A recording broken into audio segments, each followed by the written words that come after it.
Magandang umaga mga ka-happy hour. Narito ang mga balita para sa MBC TV Network News Update 10 AM edition.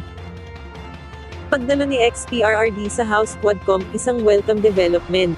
Isang welcome development para kay Manila Representative Bienvenido Abante Jr., ang naging pahayag ni dating Pangulong Rodrigo Duterte na handa siyang humarap sa Quad Committee ng Kamara. Ayon kay Abante, ang pagpapahayag ng dating Pangulo ng intensyon na dumalo sa kanilang pagdinig ay malaking bagay na. Sinabi ni Abante ang nasabing pahayag ay isang positibong intensyon mula sa dating Pangulo.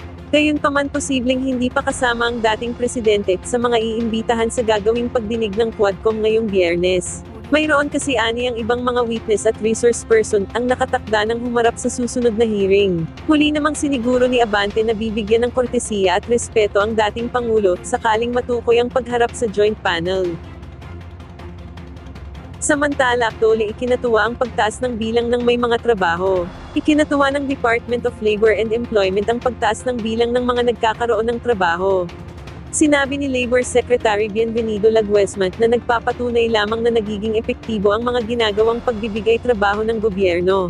Tiniyak din ng kalihim na sila ay nakikipag-ugnayan sa mga iba't ibang kumpanya para mas dumami pa ang bilang ng mga nagkakaroon ng trabaho.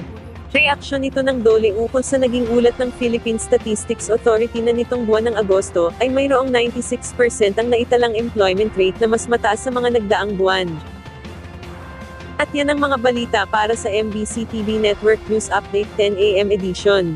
Abangan ang mga susunod na balitaan mamaya para sa 11 AM edition.